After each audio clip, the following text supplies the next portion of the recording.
Ele é graduado em Ciências da Computação na UFRGS, possui curso de extensão em Design Thinking na Universidade da Califórnia e foi consultor em projetos de TI em clientes como Sonae, Ipiranga e Pack Print. Então, Paulo, vou te convidar aqui para o palco. Pessoal, vou pedir a vocês uma salva de palmas para a gente receber super bem o Paulo aqui no nosso palco. Obrigado, Marcinho. Obrigado. E aí, pessoal, bom dia, tudo bem? É realmente um prazer absurdamente grande ver esse palco aqui com bastante gente. A gente está no RD Summit, conversando, batendo esse papo sobre vendas. Esse é o 6º RD Summit que a gente participa. E esse evento ele está cada vez maior, está cada vez mais incrível.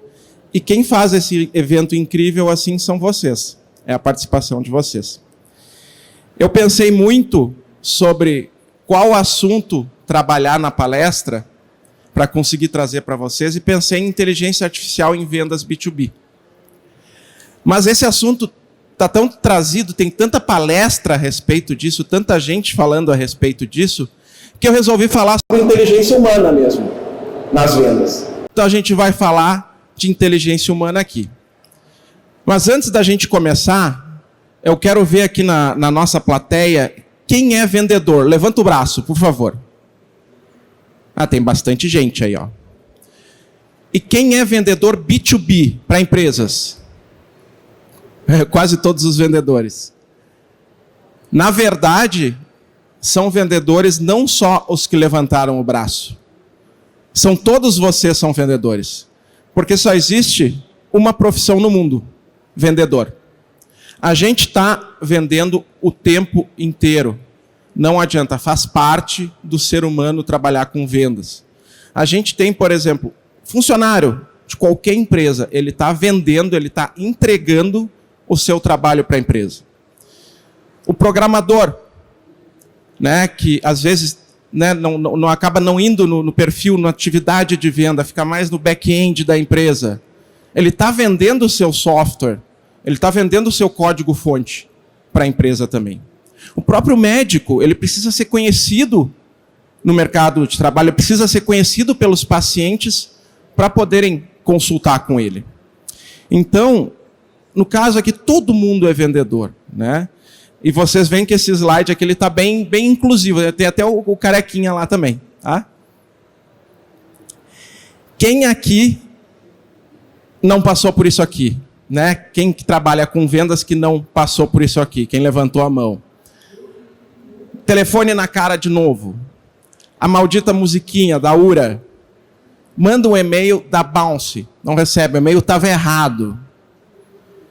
Telefone, foi ligar para o telefone, pegou aqueles mailing, né? Aquelas listinhas baratinhas da Santa Efigênia lá, pegou e começou a ligar, e ali os telefones todos errados, né?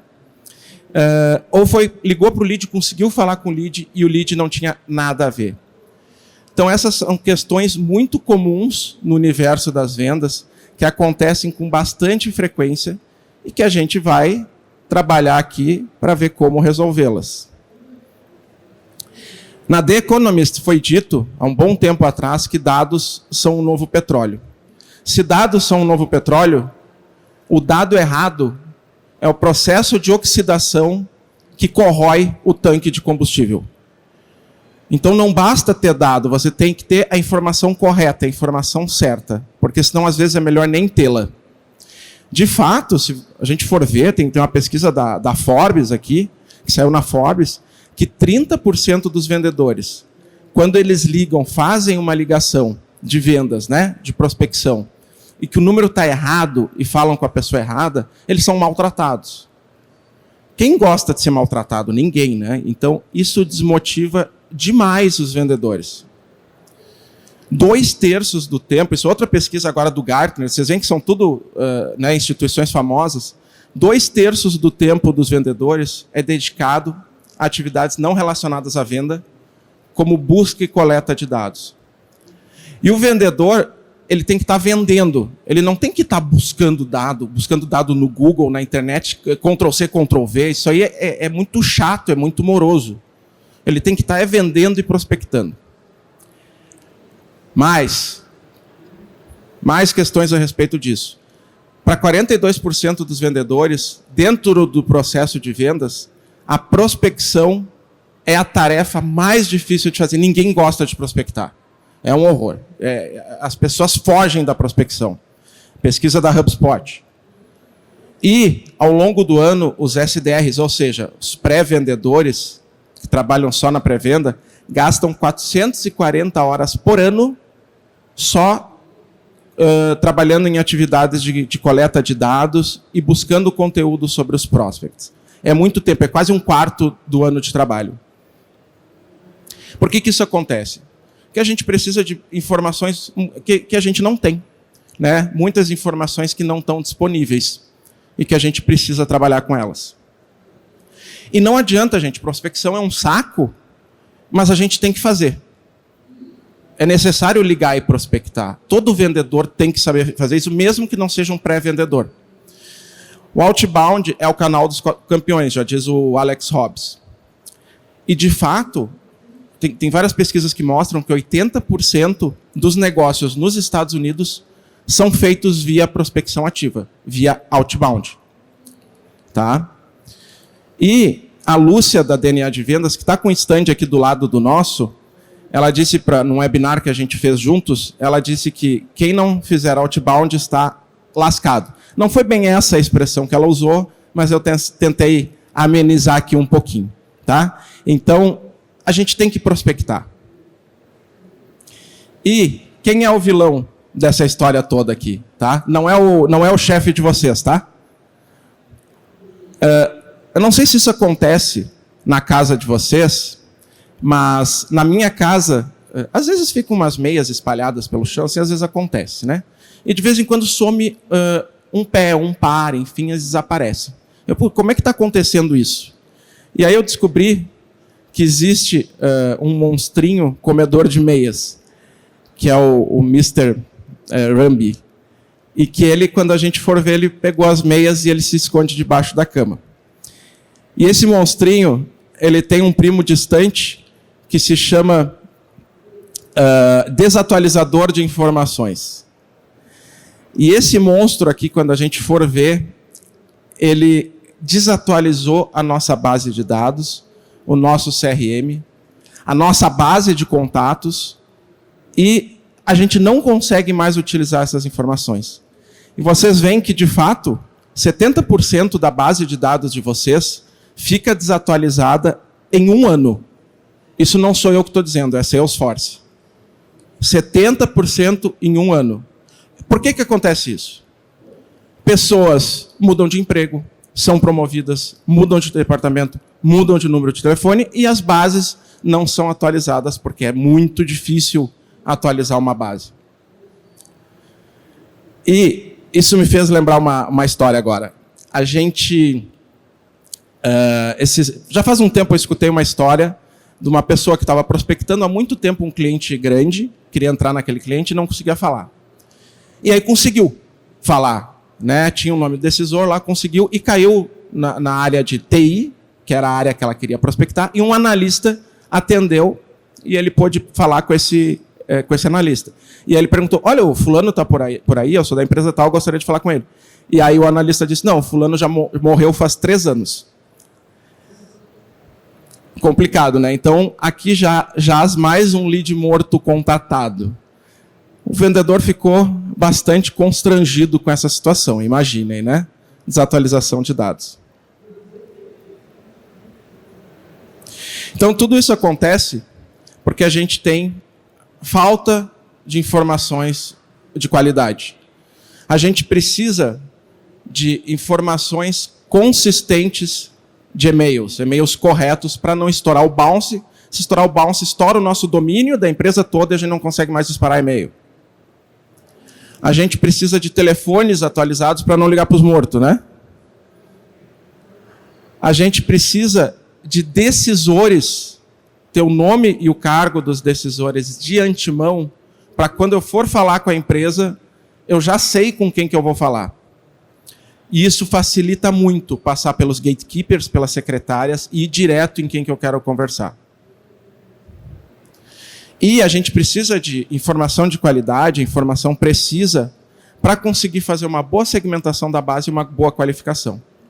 O processo de qualificação, rapidamente, ele é um processo da pré-vendas que separa o joio do trigo. Que ele diz, esses leads são legais de se trabalhar e esses leads não são legais de trabalhar, eu não quero perder tempo com eles. Isso é a qualificação. Para qualificar bem, eu preciso de informação de qualidade, de novo.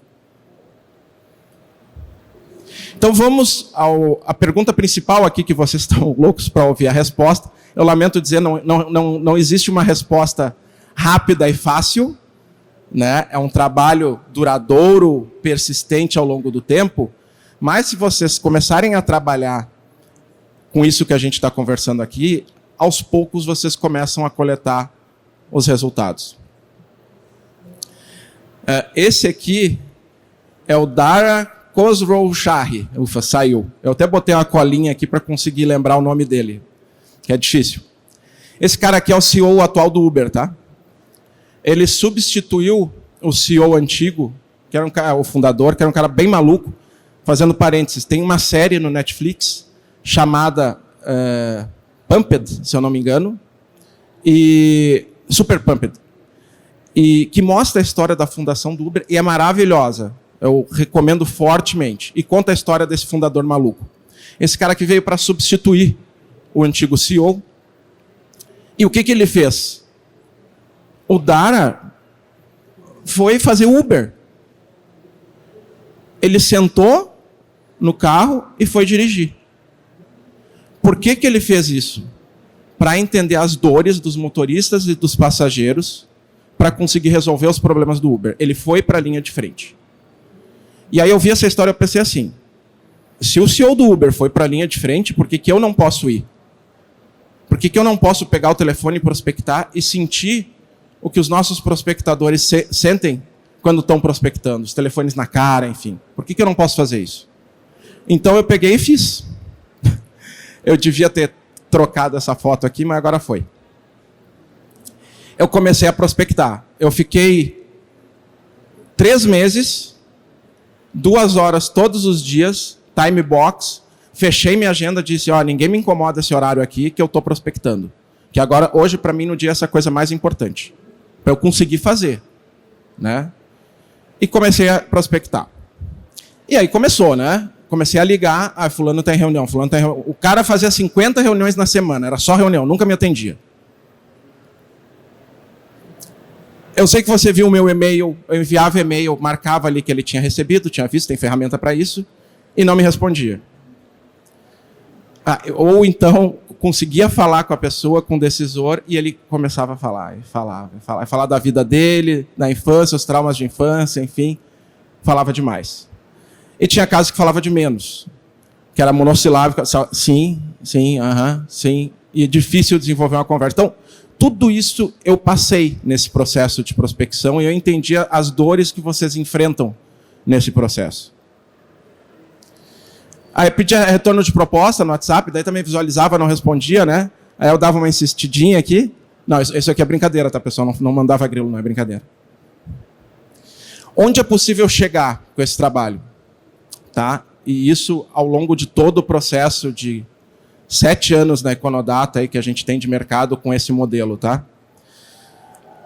Há 12 meses a gente bate recorde atrás de recorde de vendas mensal, de volume de vendas mensal. A gente cresceu em 12 meses o volume 130%, mais do que dobrou o volume de vendas por mês. É um case nosso, interno. Um cliente nosso, a Meta, que é uma consultoria grande de SAP, a gente fez eles fazerem 90 agendas. Dessas 90 agendas tiraram 20 oportunidades no período de 1 mês. É um número bem grande para uma consultoria que tem um ticket médio altíssimo. A gente ajudou a Unimed Norte de Minas a fazer 1.500 oportunidades em 4 meses. E a gente ajudou a Hive Cloud a dobrar o número de SQLs, né, de leads qualificados pelas vendas, em meio ano. Então é possível chegar lá. A gente só precisa ter consistência, persistência e método. Tá? Às vezes a gente quer o resultado rápido, né, que é o melhor. Não, eu quero logo ter esse resultado. Fazendo academia, agora o verão está aí, menos de 2 meses vou começar a malhar para emagrecer, né? Aquela coisa toda. Não dá, não funciona. A gente precisa de consistência para, aos poucos, ir trabalhando e colhendo os frutos. É sempre o foco no longo prazo. E para começar, para a gente conseguir chegar lá, eu vou falar do ICP, que é o Ideal Customer Profile, ou perfil de cliente ideal. O perfil... Paulo, de novo, falta um monte de gente falando de ICP. Sim, porque tem um monte de gente que não sabe fazer direito ainda. Porque não é fácil. E por isso que eu quero puxar esse assunto aqui com vocês de novo. O perfil de cliente ideal é aquele cliente que mais dá retorno para vocês. Seja em termos de lucratividade, seja em termos de visibilidade, que nem a meta dá para a gente aqui, né? Seja em termos de faturamento, da variável que vocês escolherem. Mas é o cliente que vocês mais gostam de trabalhar. Então vocês têm que saber quem é esse cara, porque esse cara é o que vai dar mais retorno no processo de vendas de vocês. E no ICP, quando a gente vai prospectar, quando a gente vai vender, não adianta dar tiro para tudo que é lado. Isso é perda de tempo, metralhadora. Às vezes a gente recebe uns leads dizendo assim, não, eu quero extrair 10 mil leads por mês e quero vender para todo mundo. Não funciona, você tem que nichar, tem que focar. Vamos fazer um raciocínio aqui. Ó. Tem um pré-vendedor que está prospectando, um BDR, que é o termo técnico, né? Business Development Representative, e ele faz contato com 60 leads em um dia. Bastante, né? E o outro, deixa eu pular aqui, e o outro faz contato com 30 leads em um dia. Qual rendeu mais? O que fez 60 fez mais, né? Só que o que fez 60, ele conseguiu agendar só uma reunião para o vendedor dele, para o account executive. E o outro conseguiu agendar 3. Então, o segundo prospectador aqui, ele é muito mais eficiente que o primeiro, apesar de ter ligado menos. Então, a gente tem que trabalhar... O que eu estou querendo dizer aqui? Que a gente tem que trabalhar de forma inteligente. E não na quantidade. É qualidade e não quantidade. Mas aí a questão que fica... Como chegar no lead certo? Como chegar nesses 30 aqui e trabalhar esses caras e não os caras errados? A resposta para vocês é... Aqui começam as respostas, né? Que não são simples, mas que existem. Se chama segmentação profunda. O que é a segmentação profunda? É a forma de trabalhar em que você seleciona as empresas e os campos de dados, as informações sobre elas, de forma que você tem tanta informação que você consegue fechar nichos, consegue fechar clusters, consegue fechar grupos de empresas de acordo exatamente com o que você quer trabalhar. Então, que nem dizia o meu avô, né, tem que começar pelo início do princípio do começo. A prospecção ela começa lá na inteligência de mercado, lá no ICP. Senão ela não vai funcionar bem. E a gente começa a segmentação profunda. Agora vamos... Eu sou, como vocês viram, eu sou um cara mão na massa. Eu gosto de ir para a linha de frente. Então, vamos falar agora da mão na massa. Como é que a gente faz isso? Segmentação profunda, a gente começa o básico, região. Todo mundo está careca de saber. Na região, a gente vai para o setor. Então, a gente pode escolher indústrias, a gente pode escolher comércio, atacado, TI e todos os quinais, né? Os códigos nacionais de atividade econômicas para a gente trabalhar. Né? Isso muitos de vocês já trabalham. É o mais simples. E a gente pode ir detalhando esses setores. Tá? O KINAI tem 5 níveis, você pode ir até o nível 5 para deixar ele bem específico e bem segmentado. Aí a coisa começa a ficar interessante. Que você vai trabalhar com porte. Só que o que acontece aqui, né? O que é uma empresa pequena e o que é uma empresa grande para vocês? Para a Econodata, uma empresa grande é acima de 1.000 funcionários. Para a empresa de vocês, de um de vocês, pode ser uma que fatura acima de 500 milhões de dólares. Então, são critérios diferentes para a gente selecionar. E aí a gente tem que entender bem esses critérios que a gente está trabalhando. Tá? Então, a gente pode trabalhar com quantidade de funcionários, com faturamento.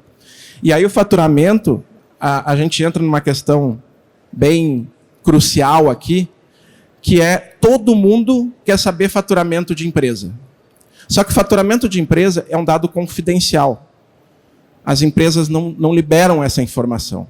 Então, o que a gente faz é um cálculo que se chama faturamento presumido, que é uma estimativa desse faturamento, que serve para realizar a segmentação. Ele não serve para saber o quanto a empresa fatura exatamente. Ele serve para fazer a segmentação. É uma faixa de faturamento. Porque ele não é preciso, ele não é exato. E aí aqui começa a ficar profundo mesmo. Porque esses 3 que eu falei são os 3 pilares básicos da segmentação. Tá? Esse slide aqui é legal de tirar foto. São 3 pilares básicos da segmentação. Região, setor e porte. A partir daqui, realmente a gente começa a aprofundar muito. Por exemplo, a gente pode escolher, por tecnologia, as empresas que a gente quer trabalhar. Eu posso focar nas empresas que usam RD, por exemplo. Se eu tenho uma empresa que presta serviço de marketing digital, o cliente que usa RD tem muito mais chance de querer comprar o meu serviço, porque ele já está trabalhando com isso. Então, eu começo a ter variáveis específicas para coisas muito específicas. E hoje, com Big Data, a gente consegue ter esse tipo de informação. Então, olha a preciosidade que a gente pode ter para ir direto no lead certo. Eu posso saber o CRM que usa, se tem blog, se não tem. Aqui tem, eu não vou entrar nos detalhes, tá? Mas tem muita coisa que a gente consegue saber. E aqui a galera não se liga do potencial disso aqui. O crescimento da empresa. Eu vou querer vender para quem? Para quem tem dinheiro para comprar. Quem tem dinheiro para comprar? Quem está crescendo, quem está com o faturamento crescendo, quem está contratando. Porque quem está caindo está cortando o custo. Então vai nas empresas que estão crescendo, tem muito mais chance, né, de estar crescendo o número de funcionários, está crescendo o faturamento, enfim. Então, essa aqui é um pote de ouro para a prospecção, para a gente ir no alvo certo. Eu não vou querer empresas que estão caindo. A não ser que você tenha uma empresa de recuperação judicial, aí você vai nas empresas que estão caindo, aí inverte. Mas você vê, essa variável ela é extremamente útil para quem trabalha com inteligência de mercado e com prospecção. E para outras áreas também, como marketing, enfim. Que aqui eu estou focando em vendas, né? Isso aqui vai, pessoal. Dezenas, centenas de dados. Tá? Isso vai longe. É legal. Vou deixar um tempinho aqui para vocês fotografarem, porque aqui é o slide com bastante informação sobre como a gente chegar lá. Tá? Show de bola. Por onde começar, então, com tudo isso, com toda essa cacetada de informação aqui? Tem um jeito muito fácil de fazer isso, que se chama look alike, que é pegar o que é parecido. Né? Vocês pegam a base de clientes que vocês já têm, gera uma planilha, sobe uma ferramenta que faça isso, e essa ferramenta vai te devolver os leads que são mais parecidos com essa base. Então, pegue a sua base de melhores clientes, com maior quantidade de dados que você puder, sobe, a ferramenta vai cruzar isso, os campos de dados, e já na hora vai devolver leads parecidos. Ponto. Fácil assim. Dá para fazer ajustes, dá para afunilar mais, deixar mais preciso, mas é um bom jeito de começar. Look alike. E aqui, parte prática, vamos ver o tamanho do mercado, que é outra coisa que a gente pode ver. Né? Eu sou mais nichado, a Econodata ela atende muitos segmentos. Só que o legal é, quando vai prospectar, vai no nicho. Que eu vou mostrar para vocês depois, um case. O que a gente tem aqui? O mercado total brasileiro, eu vou ler aqui os números para vocês, tem 23.238.455 empresas ativas. Ele é bem grande, tem muito CNPJ, é 10% da população isso aqui. Porque tem muito microempreendedor. Desses, a gente tem aqui 11 milhões e poucos, né, de empresas ativas. Aí, a partir disso, a gente tem 390 mil de empresas B2B. Desculpa, aqui está errado. De faturamento de 2 milhões a 2 bilhões de reais. Isso é o TAM, tá? É o Total Addressable Market. O que é o TAM? É o mercado total endereçável. São todas as empresas que eu posso vender no Brasil. Que é Econodata. Esse aqui é o nosso mercado, tá? Econodata. São todas as empresas aqui que eu posso vender no Brasil todo, tá? São aqueles 390 mil ali. Dessas, 114 mil tem presença digital, que a gente consegue pegar. Ou seja, tem site, usam RD, alguma coisa assim. Fazem marketing digital. E dessas, 27.716 estão crescendo, bem nichado. Esse é meu ICP. Esse aqui é o cara que eu quero focar. 27.716. Tá? Esse é o segmento específico que a Econodata gosta de trabalhar. Quer dizer que eu vou vender só para esses? Não. Eu posso vender para todo o meu TAM, que é os quase 400 mil ali. Tá? Faturamento entre 2 milhões e 2 bilhões de reais. De fato, eu estava fazendo um benchmark com o CMO de um cliente grande nosso, e ele me disse que 30% da base de clientes deles é o ICP. Os outros não são. E é um número saudável, está tudo certo. A gente não vende só para o ICP. O ICP é o melhor, mas a gente não vai vender só para ele. Tá? E aqui eu vou dar o primeiro... Tem mais. Eu vou dar o primeiro presentinho para vocês, que é fazer tudo isso que eu mostrei para o mercado de vocês grátis.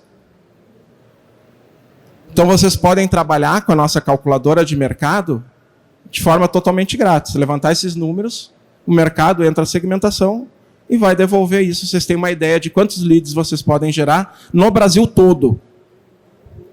Teve uma vez que a gente estava olhando uma empresa bem nichada, bem nichada. Eles achavam que tinham só 400 clientes no Brasil todo, o potencial de mercado.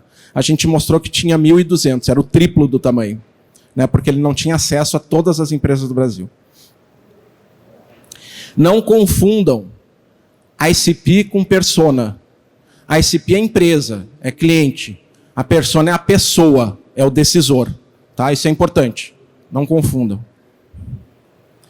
Então, outbound, ou a prospecção ativa, como a gente já viu, ela não é quantidade, ela é qualidade. O case que eu ia falar para vocês da Econodata, eu vou trazer aqui, que é o case muito bacana das Unimeds. No início da pandemia, vocês lembram que todo mundo caindo, a gente caiu também, foi complicado, mas tinham setores que estavam crescendo. Às vezes, na crise, tem oportunidade. O que estava crescendo na época? Saúde. Plano de saúde, hospital, esse tipo de coisa. Para onde que a gente vai para cima? Plano de saúde. Fizemos todo esse trabalho de inteligência de mercado, pegamos plano de saúde e começamos a prospectar. E funcionou. Por que funcionou? A gente foi muito nichado.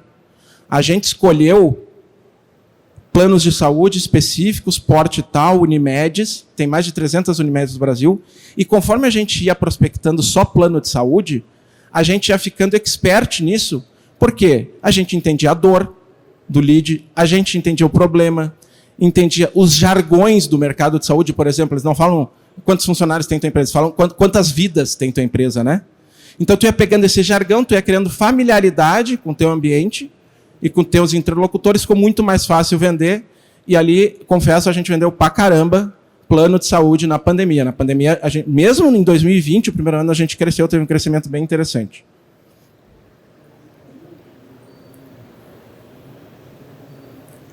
Só que assim, pessoal, o outbound, ele não trabalha sozinho. Ele precisa da ajuda de outras áreas da empresa, como marketing, CS. Tem um modelo para isso, Flywheel, que eu não vou entrar agora, da outra palestra só sobre isso. Então, ele não trabalha sozinho. Ele precisa da ajuda de várias áreas, principalmente do marketing. Tá? Então, ali, ó, eu posso usar a ABM, Account Based Marketing, que o Felipe Espina aqui está com uma palestra bacana sobre isso, que é direcionar o marketing para contas específicas, funciona muito bem para contas grandes. Eu posso usar eventos como esse aqui, né, para branding, a Econodata ficar conhecida, esse tipo de coisa ajuda muito. Tá? Por que ajuda tanto? Porque existe uma emoção muito primitiva humana, que é o medo, né? Que todo mundo tem. Do que a gente tem medo? A gente tem medo do desconhecido, né? De trabalhar com quem a gente não conhece. Isso é natural de todo mundo, todos temos. E aí a gente fica com medo do que se chama o FOMO, Fear of Missing Up, que é o medo de ingressar, é o medo de fechar, é o medo, né, de se relacionar, de aderir. Tem o FOMO, que é o mais famoso, que é o Fear of Missing Out, que é o medo de perder, de não estar num lugar, do tipo, eu podia estar aqui, mas eu estou lá. Por exemplo, lá, o pessoal que está na palestra do Alfredo Soares, que está no mesmo horário da minha, o pessoal deve estar pensando, puta, eu devia estar no do Paulo Kriser aqui, né? Eles estão com FOMO, Né? O Alfredo vai ficar puto comigo falar isso. É uma brincadeira. Esse é o Fear of Missing Out. Tá? O Fear of Missing Up é o medo de aderir. E esse é o medo que a gente tem. Você fazendo toda... Deixa eu conseguir voltar aqui. Você fazendo toda aquela estratégia de marketing e de outras áreas da empresa, você cerca o lead, espalhando a sua marca. Quando você ligar, ele diz assim, eu já ouvi falar nessa empresa, me é familiar. Baixou o medo na hora. Isso aumenta muito a chance. Então, outbound e marketing andam juntos, muito juntos. Quando forem vender extintores, comecem pelo fogo. O que quer dizer isso? Não fiquem falando da solução de vocês. Meu produto, tais features são maravilhosas. Falem do problema e da dor do cliente. Ele quer resolver uma dor, ele não quer comprar um produto. Então, falem da dor do cliente. Sejam apaixonados pelo problema. Vão para a linha de frente, entendam o problema. Fiquem cutucando a ferida, né? Ali remoendo, dizendo, olha, lembra que tu tem essa dor, que tu tem que resolver isso, te falta informação. Então, fiquem cutucando para ele lembrar o porquê que ele está ali. E acabou aquela era do vendedor falastrão, o vendedor pitbull, que fala. Isso acabou. Agora, os melhores vendedores, eles escutam isso aqui, várias pesquisas mostram que eles escutam 60% do tempo e falam 40%. Eu tinha um vendedor, muito tempo atrás, excelente, era um cara bastante tímido até, tinha as questões dele de comunicação, só que ele vendia bastante, porque ele sabia escutar, que era um horror. Quando ele falava, era assertivo, não tinha erro. Então, escutar, fazer a escuta empática, a escuta ativa, eu acho que é até mais importante do que saber falar. Não façam questionários, ninguém gosta de responder questionário, e conhecer muito bem o produto. Tá? Para quando começarem a surgir as dores, você traz a solução característica do produto de vocês. Eu quero exemplo, mão na massa de novo. Vamos lá, pessoal, mão na massa.